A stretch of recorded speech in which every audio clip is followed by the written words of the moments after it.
For those of you watching, holy moly, that was a gnarly accident that Chris Biddles had his experience. Now, the reason we're talking about this is because Farmstrong have released some research that has found 58% that have had farm place incidents and accidents said that stress, including exhaustion, lack of sleep, coping with the ups and downs of farming, and being too busy to take a break or connect with friends and family contributed to their most recent injury. 13,500 agricultural related injury claims ACCC every year, costing around $50 million.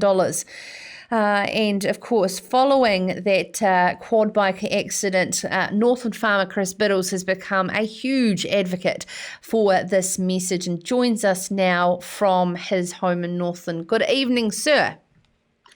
Kia ora, Sarah. Great to see you again. You too. You too. We were talking about having a whiskey earlier there, and we've had a dram or two in the past, and you certainly enjoy a good yarn, hence why I'm very excited to have you on the show. But this is a very serious yarn this time. Would you be able to explain the sort of lead up to your injury? Yeah, look, it was all. I was due to get a new knee in February 2019, and I was determined to behave myself with that new knee and have 8 weeks off farm. To do that, I had to get the farm set up for me to be 8 weeks off the farm. So we worked our ass off for 8 weeks beforehand, and we had Christmas Day off and New Year's Day off in the December, January leading into it. The day of the accident, Daphne, our long-term worker, was down walking the root burn track. So Karen and I, we were at the yards and we were really making progress on getting ahead. I went out to shift some cattle, and there's a ridge that I had to go along, and there's one place to go down that ridge which is safe. And when I went up onto the ridge and the dogs saw the cattle that I was going to shift, they jumped off the quad. And I looked back and I thought, oh, shit, can I go over here? And it was just a dumbass decision because I'd gone past, heading to the safe place, turned back, went down. As soon as I put my nose over, I knew I was stuffed. And, so I went... It went end over end, the quad literally went end, but I was just so lucky because it chucked me out, it catapulted me out a fair way.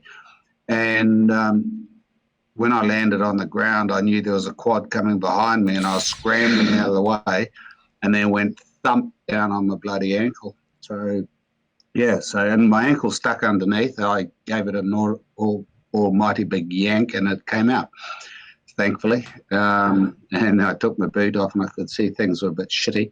I dragged myself up, I thought if I can turn the quad over I can get some help, and grabbed the quad to pull myself up, and that's when I discovered I'd broken my shoulder in half because it was agony.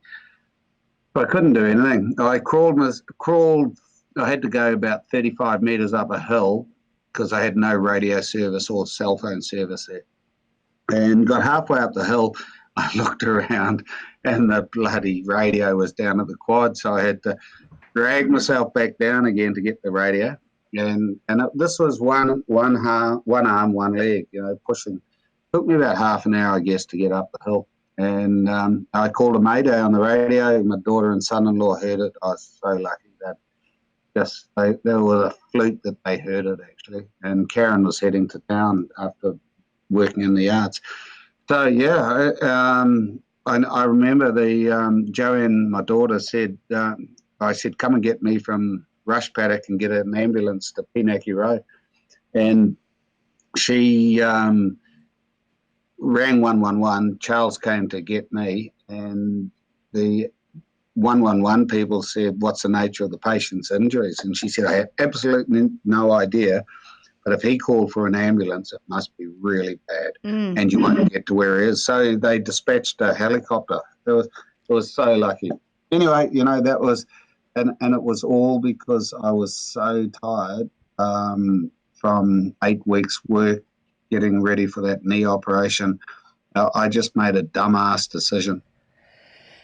Oh, and so lucky and fortunate as well that, of course, you were able to get there in such a short amount of time to your local GP. I mean, to be able to stitch you all back together, Chris. Well, actually, not local jet, but when Joanne said that they couldn't get to me, they dispatched the helicopter straight away as well, and the ambulance helicopter both turned up. By that time, they'd got me back to Joanne and Charles' house, and so I was in base hospital, Whangarei Base Hospital, about 3:30, and I got this amazing surgeon. They told me. They actually said, you might have had a shit day, but it's all just got a bit better for you because you've got this amazing surgeon. And this surgeon from Whangarei Base Hospital, Margie Pole, over 3 operations, she's put it all back together, and just amazing, our system. I could not fault the health system in New Zealand. Hey, now, in all of your years of farming, Chris, you've been pretty unscathed, but you've also probably been fatigued a lot in the past. I mean, how are you starting to now connect the dots around how we need to pay more attention to this? Yeah, well, I'll do that. Interesting enough, not been too much unscathed, because 32 years before, in exactly the same paddock 500 metres away, I broke my tib and fib on a two-wheeler and had to get home myself, no radios or anything. Yeah, so no, I haven't actually been unscathed. But no, look, this one was all about fatigue, because I wouldn't have made the decision to go down that hill if I wasn't fatigued. About 10 years ago, I had a presentation from a ACC contractor, and it was actually in an Angus tour in Invercargill or Southland, and this guy had done wonderful research, and the biggest message that he gave us was that at 2:00 in the afternoon, you'll make a decision on your quad that you would not make at 8:00 in the morning. And I've worked with that for 9 years. I would stop mowing a paddock at 6:00 at night. I'd be going up a hill. I'd stop at the bottom of the hill now. Think, would I go up here at 8:00 in the morning? And I've done that, and thought, yes, I would or I wouldn't. This time I was so fatigued, I was incapable of making sound decisions. It was such a dumbass decision, and it was all about fatigue. What would you have done different? What would you have done differently, actually, in reflection to that? I mean, you had a deadline, like every farmer, that you rush to get away, and then you rush when you get home. How do we actually plan when it's such a hard thing to do with so many elements thrown at you in farming? Look, what I do differently now, and this is what I'm trying to tell farmers, is to sit down with a beer or a cup of coffee and talk to your staff, talk to your wife, whatever, and say, I know I'm buggered, I know I'm stuffed. What are the potential consequences? Because I actually sat with a mate a couple of days before, and I actually was getting kermers for our pigs so that Karen didn't have to do work when I was in hospital and extra stuff. And I sat with him and I said, I am so stuffed. I said, I have never been so stuffed in all my life. And I didn't realise what the consequences of that statement were. Now, our team meetings with staff, we've got an extra staff member now, and we talk about our mental situation.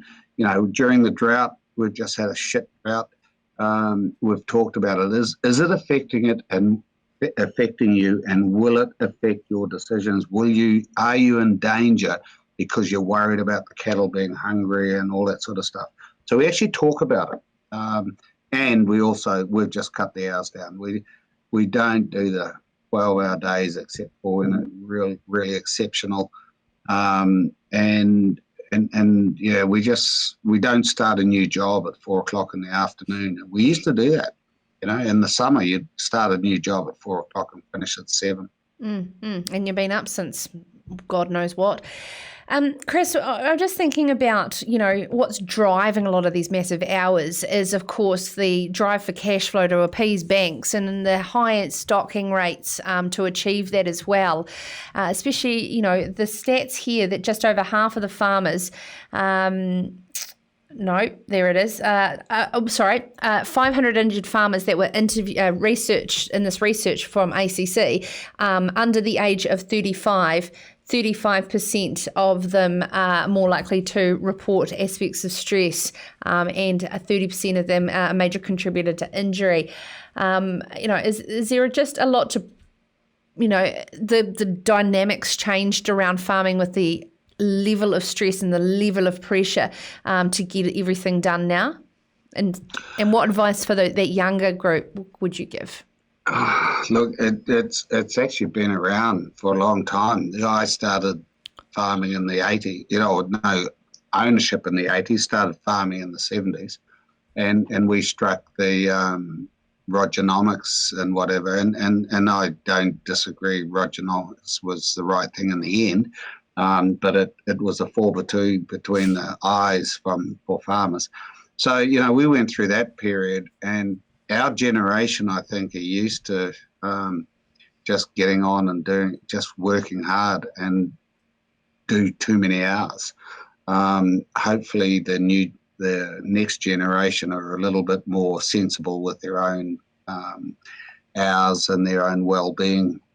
But I think certainly there's a lot of stress now with the water, clean water and climate change and everything else. And I don't want to say what my beliefs are, but the added stress. So farmers need to be really careful, but just sit down over a cup of coffee or a beer and just say, am I giving enough time to myself?